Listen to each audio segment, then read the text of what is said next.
The bowl came in quietly, drawn by hands so pale they looked carved from winter itself. Mirella Kain had no idea anyone lived in the old Leath house. The villagers called it haunted, crossed themselves when they passed it, told their children stories about lights that never burned and doors that never opened.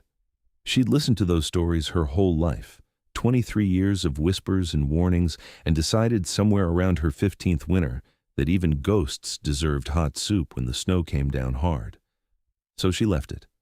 Every evening as twilight bled into darkness, she walked up that long path with whatever she'd made that day: potato leek, chicken broth with herbs, beef and barley. She set the bowl on the doorstep, steam rising into the frozen air, and walked away without looking back.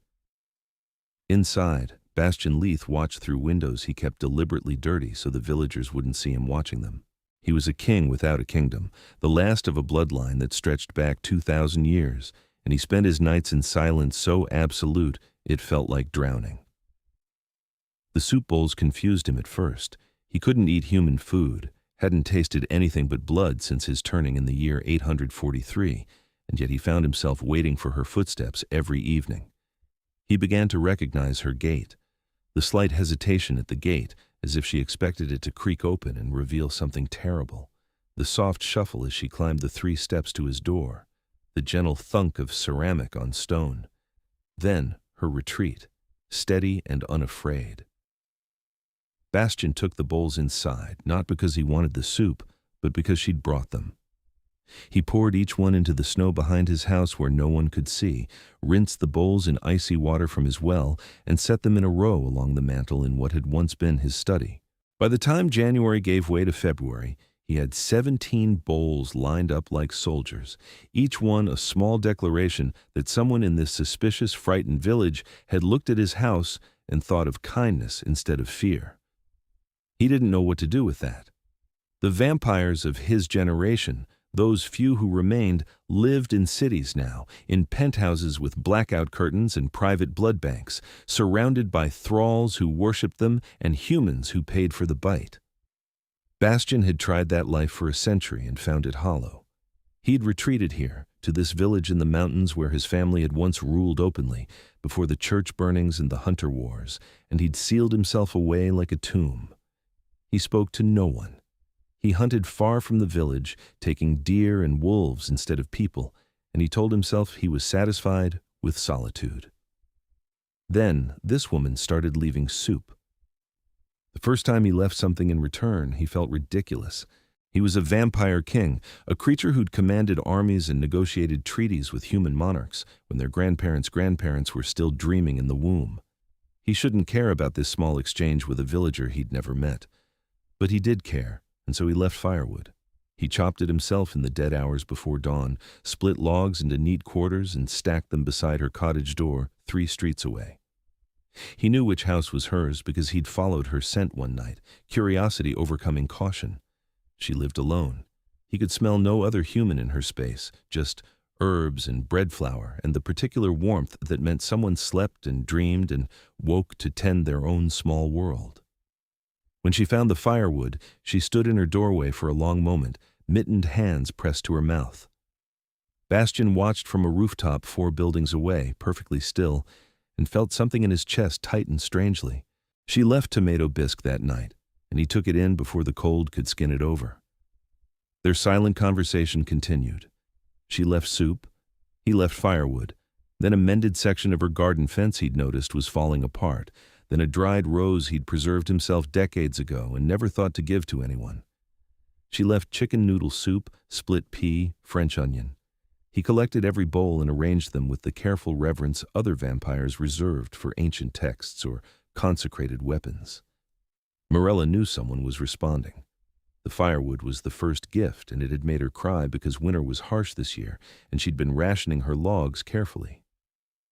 Then her fence stood straight one morning, the broken boards replaced with wood that matched so perfectly she couldn't see the seams. Then the rose appeared on her doorstep, pale and perfect, and she'd held it to her chest and wondered who in this village of suspicious, isolated people had decided to answer her small kindness with their own. She never thought it might be the thing everyone said haunted the Leath house. "You're still feeding that ghost?" Margaret from the bakery asked, voice sharp with concern. Mirella, it's been 2 months. Whatever's in that house isn't natural. Then maybe it's hungry, Mirella said simply, and that evening she brought mushroom barley soup in her best bowl. Bastian held that bowl longer than the others. It was hand-painted, delicate blue flowers circling the rim, clearly valuable. She'd given him something she treasured. He cleaned it with more care than he'd given anything in decades and added it to his growing collection. He should stop this. He should let the bowls pile up untouched on the doorstep until she gave up and left him to his solitude. He was a vampire, ancient and dangerous, and she was human, fragile as a bird in winter. This couldn't go anywhere. It shouldn't go anywhere. But he didn't stop. March came in with a blizzard that turned the world white and impassable. Mirella had made vegetable soup, her stores running low, but her commitment unwavering, and she pushed through snow up to her knees to reach the Leath house. The wind screamed around her. The cold bit through her coat like teeth. She made it to the doorstep, set down the bowl, and turned to leave. She didn't make it 3 steps before her foot plunged through a hidden drift, and she went down hard, ankle twisting beneath her. Pain lanced up her leg. She tried to stand and couldn't, the snow too deep and her ankle refusing to bear weight. The wind was getting worse. She could barely see her own hand in front of her face. The door opened. Mirella's breath caught. She turned, still on the ground, and saw him. He stood in the doorway like something out of an ancient painting, tall and impossibly beautiful, with skin as white as the snow around them and hair that fell past his shoulders in waves of pure silver. His eyes were dark, so dark they looked black, and they fixed on her with an intensity that made her forget the cold. "You're hurt," he said. His voice was low, accented with something old and continental, and it rolled through her like distant thunder. "I'm fine," she managed, though her voice shook. "I just need to— You'll freeze!" He moved then, faster than should have been possible, and suddenly he was crouching beside her in the snow. He wore no coat. The blizzard didn't seem to touch him. "Let me help you." "You're real," she whispered. Something flickered across his face. "Unfortunately." He lifted her before she could protest, cradling her against his chest as if she weighed nothing. She should have been afraid. Everything about this moment should have terrified her. The impossible speed, the inhuman beauty, the way he carried her back into the house, everyone said was full of ghosts and death. But his hands were gentle, and when he set her down on a chair in what looked like a study, his expression held only concern. "Your ankle," he said, kneeling before her. "May I?" She nodded, mute. He unlaced her boot with careful fingers and eased it off. She hissed as he examined her ankle, his touch impossibly light. "Sprained, not broken. You're fortunate." He stood, moving to a cabinet against the wall, and returned with strips of cloth. "I'll wrap it. You should stay here until the storm passes." "Who are you?" The words came out barely audible. He paused in his wrapping, not looking up. "Bastian Leath. The family that used to live here died 100 years ago." "Yes," he said simply, and tied off the bandage.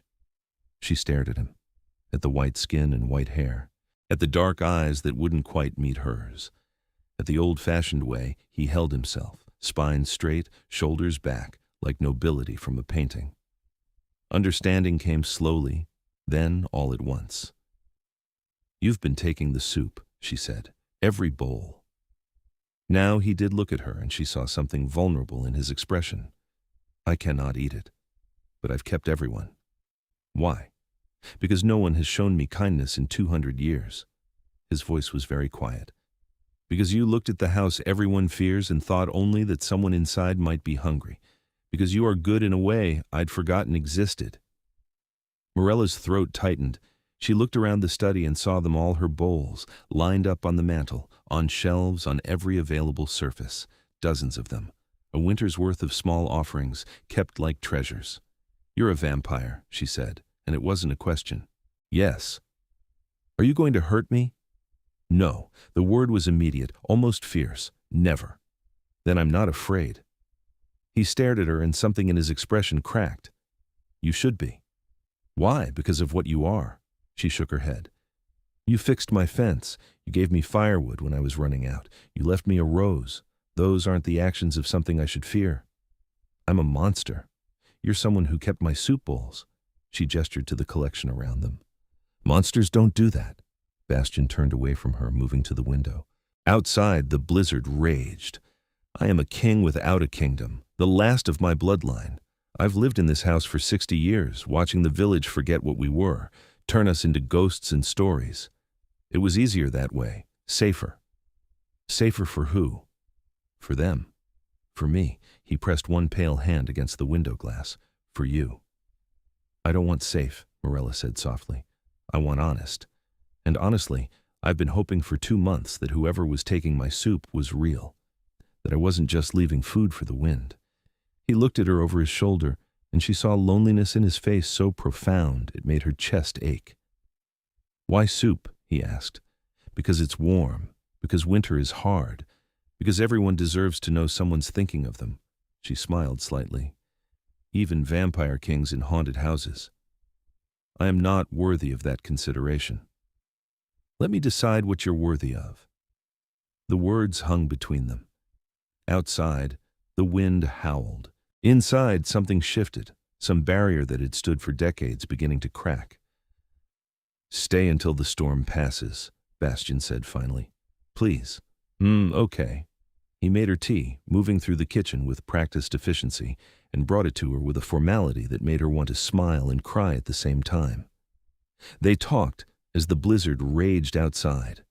He told her about his life before, about being human in a world so different from this one, it might as well have been another planet. She told him about the village, about growing up knowing she was different because she looked at the haunted house and felt curious instead of afraid.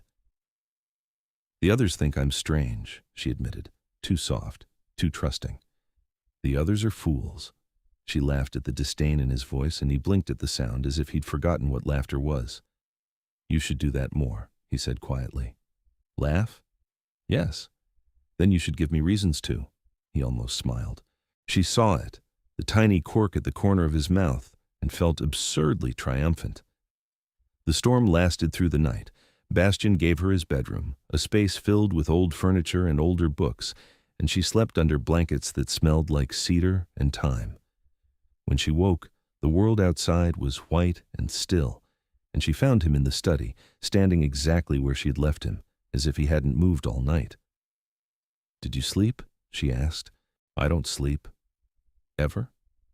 Not for a very long time. She tried to imagine existing through every night, alone for decades, and couldn't. That sounds lonely. It is. She crossed to him, limping slightly on her wrapped ankle. You don't have to be alone. Mirella. Her name and his voice sounded like a prayer. You don't know what you're offering. I know exactly what I'm offering. Company, friendship.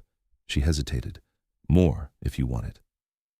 I am a vampire. I'm ancient and dangerous, and I have done things that would horrify you. Have you hurt anyone in this village? No. Have you hurt anyone innocent? He was quiet for a long moment.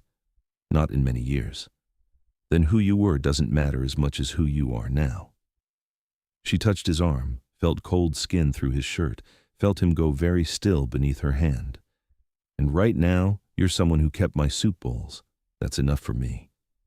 It shouldn't be. Too bad. He turned to face her fully, and she saw fear in his expression. Real, genuine fear. Not of her, she realized, but for her. If you stay close to me, you'll be in danger, he said. My kind have enemies, hunters who would kill you simply for knowing what I am. Then we'll be careful. Mirella. I've spent 2 months bringing you soup. You've spent 2 months answering with kindness. I'm not walking away now just because things got complicated. She stepped closer. Unless you want me to. If you don't want this, I'll go, but if you do, I want it, he said roughly. I have wanted it since the first bowl, but wanting and having are different things. Not always.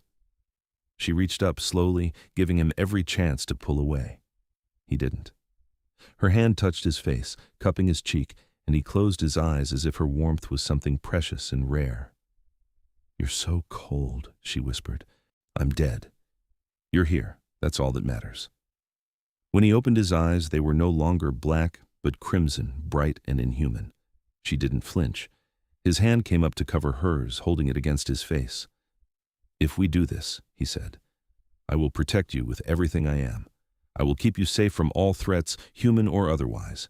You will want for nothing. You will fear nothing. Do you understand?" "I understand you're very dramatic." He blinked and she laughed again, and this time he definitely smiled. "You are remarkable," he said softly. "I make soup for haunted houses. The bar is pretty low." "No, the bar is exactly where it should be."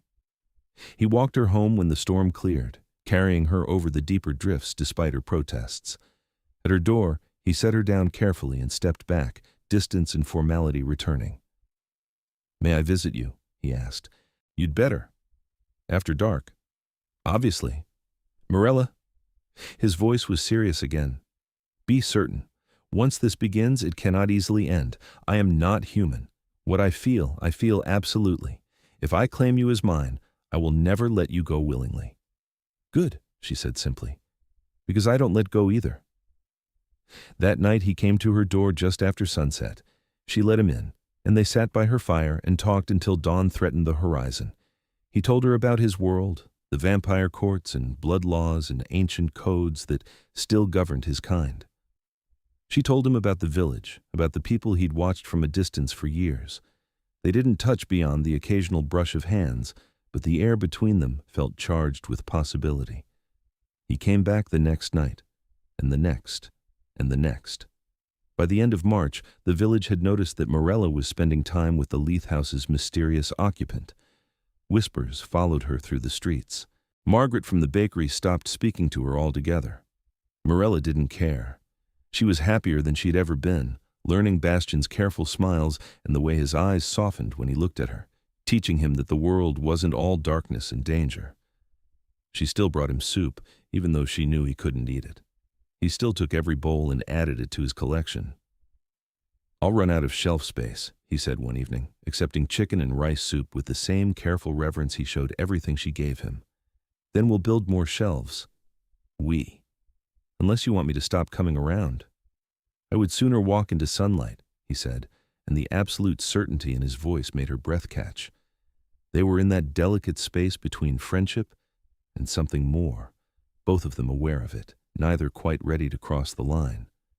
Bastian was careful with her, always leaving before she grew too tired, never presuming, never pushing.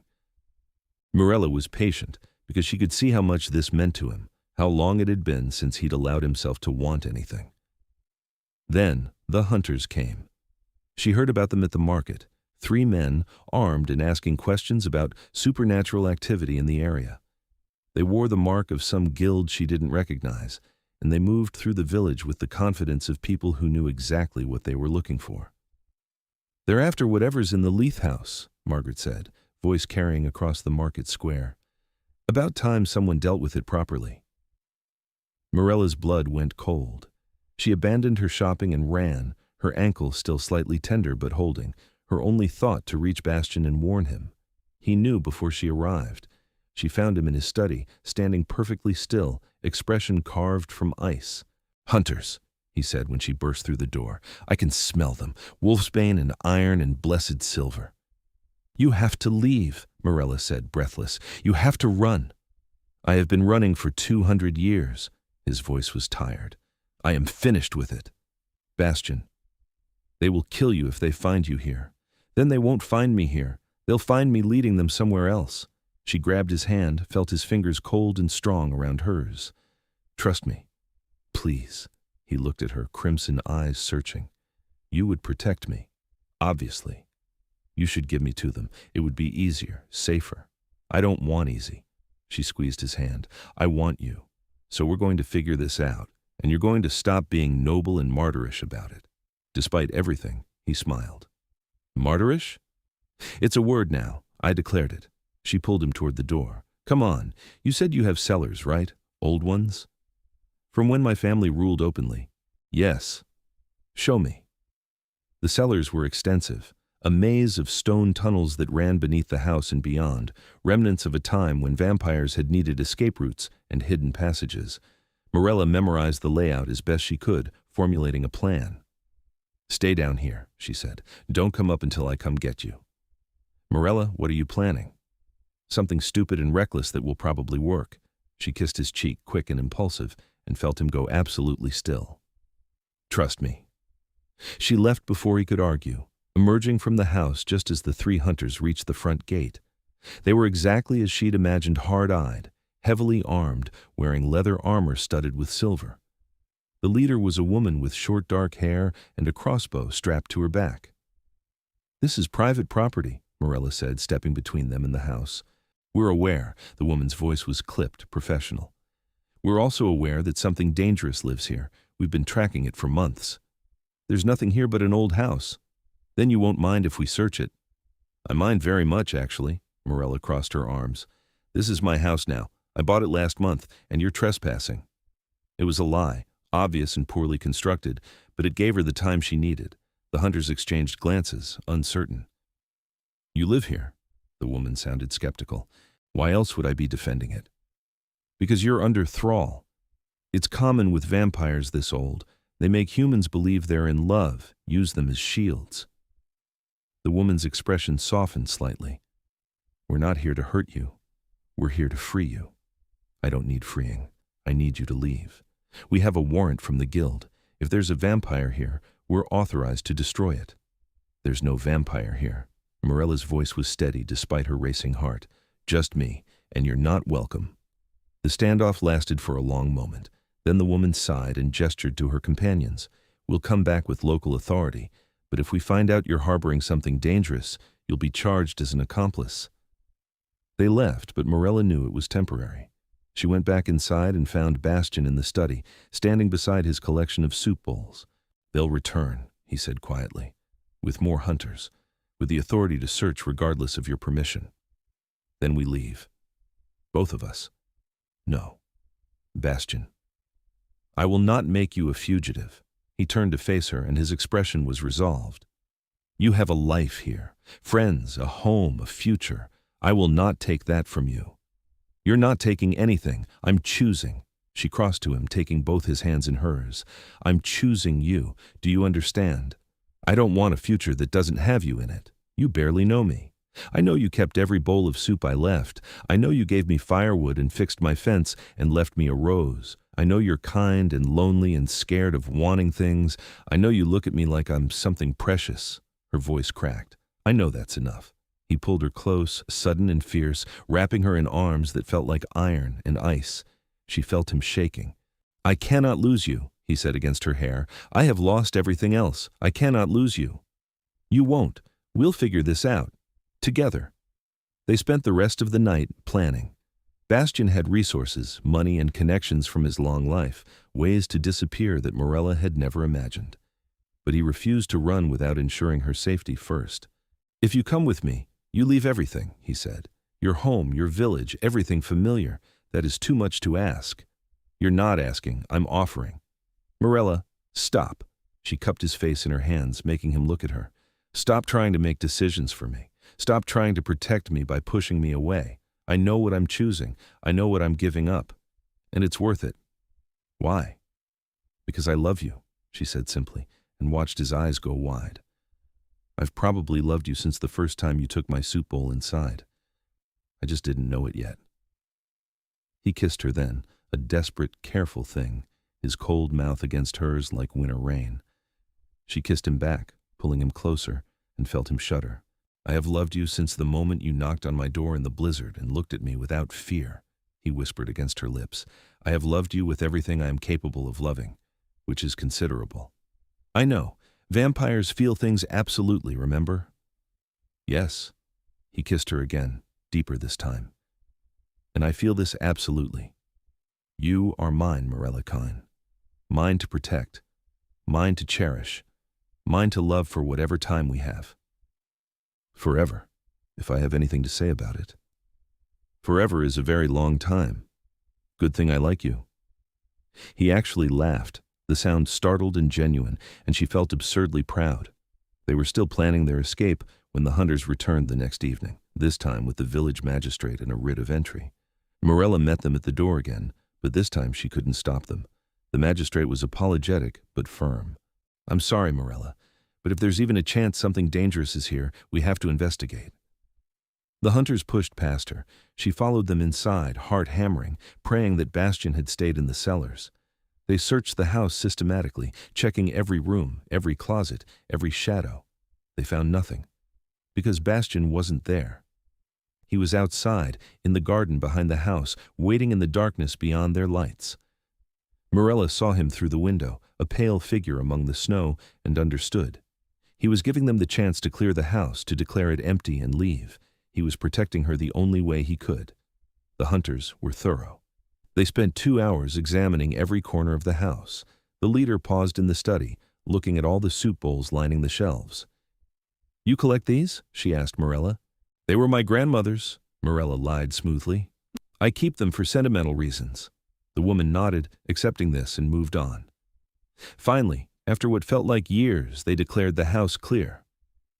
"Whatever was here is gone now," the leader said, though she didn't sound entirely convinced. "But we'll be keeping watch on the area. If anything unusual happens, report it immediately." "Of course," Mirella said, ushering them toward the door. They left. The magistrate apologized again, and finally, blessedly, she was alone. Bastian appeared in the doorway so quietly she didn't hear him, just turned and found him there, snow melting in his white hair. "That was too close," he said. "They're gone now. They'll be watching. They'll come back if there's any sign of me." He looked at her, and his expression was bleak. "I have to leave. Tonight. Then I'm coming with you." "No." "Yes." She crossed to him, taking his cold hands in her warm ones. "We've been over this. I'm not letting you go alone. Mirella, they will hunt you too if you run with me. You will be labeled a collaborator, an accomplice. You will never be safe. I'll never be safe without you either, because I'll spend the rest of my life wondering where you are, if you're okay, if you're alone." She squeezed his hands. "I'd rather be hunted and with you than safe and without you." He closed his eyes. "You are going to be the end of me. No, I'm going to be the beginning of you." They left that night, taking only what they could carry. Bastian had money hidden away, accounts and resources accumulated over centuries. They would go to the city first, he said, where vampires lived openly among humans who paid for their services and their protection. They would find a place in the underground courts, somewhere the hunters couldn't easily reach. But first, Mirella went back to her cottage one last time. She packed a bag with clothes and keepsakes, and she left a note for the few people who might care that she was gone. Gone to start something new. "Don't worry about me. I've never been happier." When she returned to the Leath house, Bastian was waiting in the study. He'd packed his own bags, not many, for someone who'd lived as long as he had, and he stood among his collection of soup bowls with an expression of profound loss. "I can't take them," he said quietly. "Too many. Too fragile." Mirella crossed to the mantel and picked up 3 bowls. The first one she'd ever brought, plain and sturdy. The hand-painted one with blue flowers. And the last one, from the day before the blizzard, made of simple clay. "These 3, she said. "We'll take these 3. The rest can stay until we come back. We may never come back. Then they'll be here waiting. A promise that someday we might." He took the bowls from her with shaking hands and wrapped them carefully in cloth, packing them into his bag with more care than he'd given anything else. Then he turned to her, and his expression was raw. "Are you certain?" he asked one last time. "This is your last chance to change your mind. Once we leave, everything changes." "I'm certain," she said. "I've never been more certain of anything." "Then we go. Together." They walked out of the Leath house side by side, into the darkness that was his domain and would now be hers too. Mirella didn't look back. There was nothing behind her that mattered as much as what lay ahead. The journey to the city took 3 days, traveling only at night, hiding during the daylight hours. Bastian showed her how to move through the world as he did, staying to the shadows, avoiding attention. He fed from animals they encountered, quick and efficient, and she saw the power in him fully for the first time, the speed, the strength, the predator beneath the careful gentleness. She wasn't afraid, not even a little. The vampire courts in the city were unlike anything Mirella had imagined. Hidden beneath an old cathedral, accessible through tunnels that twisted through the city's ancient foundations, they opened into spaces that looked like they'd been carved from dark dreams. Vaulted ceilings, Gothic architecture, vampires in elegant clothes moving through rooms lit by hundreds of candles. Bastian was recognized immediately. Vampires stopped and stared, then bowed, deep and respectful. Mirella realized she'd underestimated exactly what Vampire King meant. He wasn't just old and powerful. He was royalty in a way that transcended human understanding, a title earned through centuries of survival and strength. They gave him chambers befitting his status, rooms in the deepest part of the court with heavy curtains and antique furniture. Mirella stayed close to his side, acutely aware of the eyes following them, the whispers in languages she didn't understand. "They're wondering who you are," Bastian said quietly as he closed the door to their rooms behind them. "A human with a king. It's unusual. What should I tell them?" "The truth." He turned to face her, and his expression was intent. "That you are mine, that I claim you fully, that any who harm you answer to me." Very dramatic. Very necessary. He crossed to her, cupping her face in his cold hands. "The courts have rules. If I claim you openly, you are under my protection. No one will touch you. No one will dare. And if you don't claim me, then you are prey." His voice was hard. "I will not allow that. So I will announce it tonight at court before all gathered. You will be recognized as mine, as my consort." "Your consort," Mirella repeated. "That sounds official." "It is. It means," he hesitated, searching for words. "It means you are my heart, my chosen, the one I have bound myself to. In human terms, it would be closest to marriage, but deeper, more absolute." "You want a vampire marry me after knowing me for 2 months?" "I want to bind you to me in every way that exists, so that no force in this world or any other can take you from me." His eyes were blazing crimson. "Yes, if you will have me." Mirella pretended to think about it. "Will there be a ceremony?" "Yes." "Will I have to drink blood?" "Eventually, if you choose to turn. But not yet." "Will you keep collecting my soup bowls?" "Until the end of time." "Then yes, obviously yes." He kissed her hard enough to steal her breath, lifting her off her feet, holding her against him like she was the only real thing in the world. When he finally set her down, they were both shaking. "I love you," he said fiercely. "I will love you until stars burn out and the universe goes cold. Do you understand?" "I understand you're still very dramatic, but I love you too." She touched his face, tracing the sharp lines of his cheekbones. "Forever, if you'll have me that long." "Forever isn't long enough." The ceremony that night was both beautiful and overwhelming. The court gathered in a great hall carved from stone, hundreds of vampires in formal dress, their eyes glowing in the candlelight. Bastian stood before them with Mirella at his side, and he announced in a voice that carried to every corner that she was his chosen, his consort, under his protection and his love. The court accepted it with bows and murmured acknowledgments. Some looked curious, some looked envious, none looked hostile, and Mirella understood that Bastian's status protected her absolutely. After the ceremony, an ancient vampire with white hair, even longer than Bastian's, approached them. She had the bearing of someone incredibly old, her eyes solid black, her presence like pressure against Mirella's skin. "You claim a human consort," the ancient said to Bastian. "Will you turn her?" "If she wishes it," Bastian said calmly. "When she wishes it, not before." "And if she does not wish it? If she chooses to remain human, to age and die while you continue?" Mirella saw pain flash across Bastian's face. They hadn't talked about this, not directly. Both of them focused on the immediate future, rather than the long-term implications. "Then I will cherish every moment I have with her," Bastian said quietly. "And when she is gone, I will follow her into whatever comes after." The ancient studied him for a long moment, then nodded. "Spoken like a king. You have chosen well, Bastian Leath." She left, and Bastian turned to Mirella with anguish in his eyes. "I should have asked," he said, "about turning, about the future. I should have—" "Hey," Mirella took his hand. "We'll figure it out, together, remember? I cannot ask you to become what I am." "You're not asking. I'll decide when I'm ready." She smiled. "But probably yes, eventually. Because forever sounds pretty good if I'm spending it with you." Relief flooded his expression. "You would choose this? Choose eternity as a vampire?"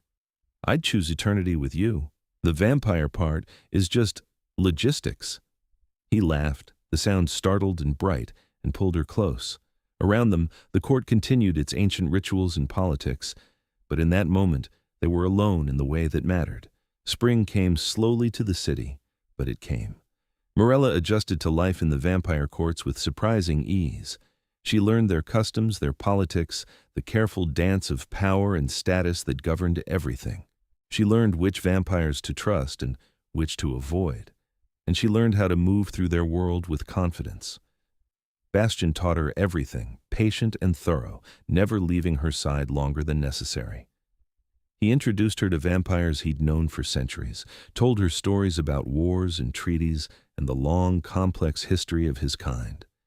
He showed her how to defend herself, just in case, though he made it clear he would destroy anything that threatened her before it got close. And every evening, she made soup. She'd found a small kitchen in their chambers, and she'd stocked it with ingredients from the city markets above. She made soup the way she always had, simple and warm and human, and she ate it while Bastian watched with that soft expression he got when he looked at her. "You know I still can't eat it," he said one evening, watching her ladle tomato bisque into a bowl. "I know, but I can, and you like watching me make it." "I like watching you exist," he corrected. "The soup is incidental." Sweet talker. She finished her soup, rinsed the bowl, and added it to the 3 they'd brought from the Leath house, now displayed on a shelf in their chambers. 4 bowls, a small collection starting over, a promise that they would continue building something together. That night, curled against Bastian's side in their shared bed, Mirella asked the question that had been circling her mind for weeks. "When do you think I should turn?" He went very still. "You've decided you want to?" "Yes. Not today, not tomorrow, but someday. I want forever with you, Bastian. Real forever, not just a human lifetime." "It will hurt," he warned. "The turning, it is not gentle. I know. You will lose the sun, lose warmth, lose everything that makes you human. I'll gain everything that makes you you. That seems like a fair trade." He pulled her closer, burying his face in her hair. "I do not deserve you. Too late. You're stuck with me. Forever. Forever." They decided together that she would turn on the anniversary of the day they'd met, the day she'd knocked on his door in the blizzard, and he'd opened it. 1 year to live as human, to experience everything she wanted to experience in the daylight, to say goodbye to that part of her life. Then they would begin eternity together. Mirella spent that year learning everything she could about Bastian's world, while still holding on to her own. She went above ground during the day, walking in sunlight, visiting parks and markets and all the places she wouldn't be able to go once she turned. She made lists of foods she wanted to eat one last time. She wrote letters to the few people in the village who might care that she was happy. And every evening she returned to Bastian, to their chambers deep beneath the city, and they talked and planned and loved each other with the intensity of people who knew exactly how precious their time was. The hunters never found them. The courts were too old, too well hidden, too protected by treaties and power that predated modern governments. Mirella was safe. Bastian was safe. They were together, and that was all that mattered. The anniversary came on a snowy evening, winter returning like it had the year before. Mirella woke that morning alone. Bastian couldn't risk the daylight and spent her last day as human, doing all the small things she'd loved. She ate strawberries and bread warm from the oven. She stood in the sun until her skin felt warm all the way through. She breathed deeply, tasting spring coming beneath the winter cold. Then she went down into the courts, into their chambers, and found Bastian waiting.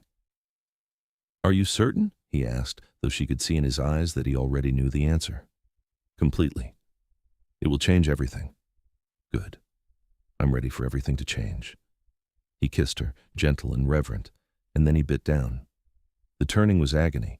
Mirella had known it would be, but knowing didn't prepare her for the reality of her body dying and remaking itself, human giving way to something ancient and powerful. She screamed, she thrashed. Bastian held her through all of it, whispering promises in languages she didn't know, his voice the only anchor in the pain. It took 3 days. When she finally woke, the world was different. Everything was sharper, colors more vivid, sounds clearer. She could hear heartbeats in the city above, smell blood from streets away, feel power thrumming through her veins like electricity. She was strong, fast, immortal, and she was hungry. Bastian taught her to feed, patient and careful, showing her how to take what she needed without killing. The first time blood touched her tongue, she understood why vampires called it ecstasy.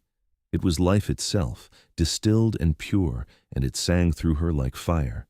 But even blood didn't compare to the way Bastian looked at her, his eyes blazing with love and pride and possessive satisfaction.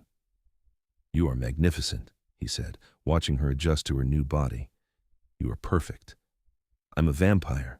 You are my vampire, my consort, my forever." "Forever," she agreed, and kissed him hard. They stayed in the courts for another year, letting Mirella adjust fully to her new existence. She learned to control her strength, her speed, her hunger. She learned vampire politics from the inside, understanding now the complexity of Bastian's world in ways she never could have as human. She became a fixture at court, respected not just for being Bastian's consort, but for her own sharp mind and kind heart. And then, when they were both ready, they went back. The Leath house stood exactly as they'd left it, dusty and dark and waiting. Mirella walked through rooms that felt familiar and foreign at the same time, seeing them with vampire eyes, remembering the woman she'd been when she'd first climbed these steps with soup in her hands. The soup bowls were still there, lined up on shelves and mantel, 2 years of winter evenings preserved in ceramic and clay. "We should add to the collection," Mirella said, running her fingers over them gently. "You can't eat soup anymore," Bastian pointed out, coming to stand beside her. "No, but I can make it. For the people in the village who might need it, who might be lonely or scared or cold." She looked up at him. "The way I was. The way you were." Understanding dawned in his expression, soft and warm. "You want to continue what you started. I want to be for someone else what I was for you. A reminder that kindness exists, that someone's thinking of them." She gestured to the collection of bowls. "We have plenty of dishes." So they did.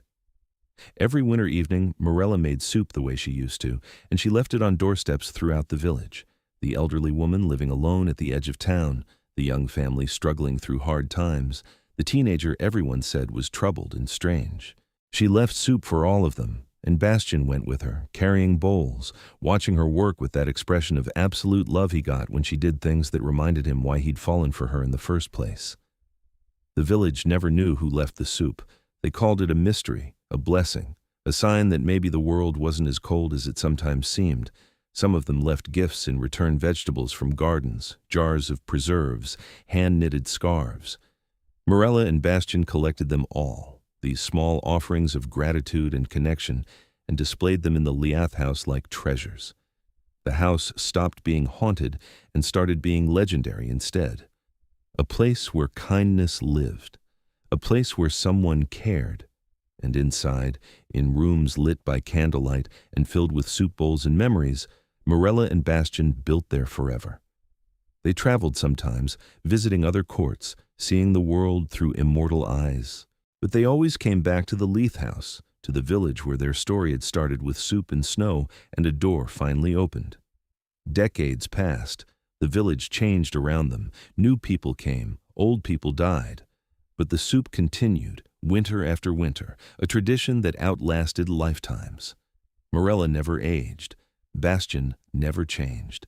They existed together in their private eternity, loving each other with the absolute certainty that only immortals could achieve. Sometimes, late at night when the world was quiet and still, Bastian would pull Mirella close and tell her he loved her in all the languages he'd learned in his long life. She would kiss him and tell him the same, in the only language she needed: the language of soup left on doorsteps and bowls kept forever, of kindness answered with kindness, of seeing someone invisible and choosing to care. Their story didn't end because immortal stories don't have endings, only continuations. But if it had a closing chapter, it would be this. On a winter evening exactly 50 years after Mirella's turning, they stood together in their study, surrounded by hundreds of soup bowls collected over decades. The room looked like a museum of small kindnesses, every surface covered with ceramic proof that love expressed simply still mattered. "We should build more shelves," Mirella said, eyeing the collection with satisfaction. "We should build an entire wing," Bastian corrected, wrapping his arms around her from behind. "At this rate, we'll need it." Good thing we have forever. Good thing I have you." She turned in his arms, looking up at him, this ancient vampire king who'd kept her soup bowls and opened his door and loved her with everything he was. He looked exactly as he had that first night in the blizzard, white-skinned and white-haired and beautiful in the way of dangerous things made gentle. "Thank you," she said softly. "For what? For taking the soup? For keeping the bowls? For letting me in? Thank you for leaving it. For seeing me. For staying." He kissed her forehead, her cheeks, her lips. "For choosing this. Choosing us. Best decision I ever made. Mine too." Outside, snow began to fall, the first of another winter. Somewhere in the village, someone would wake tomorrow and find soup on their doorstep, warm and waiting, a message from strangers that said you were seen, you were thought of, you were cared for. And in the Leath house, two vampires held each other close and watched the snow come down, content in their forever, surrounded by empty bowls that had once held soup and now held something infinitely more precious, proof that love, offered simply and kept faithfully, could transform everything. The haunted house wasn't haunted anymore. It was home, and it would be for all the centuries to come.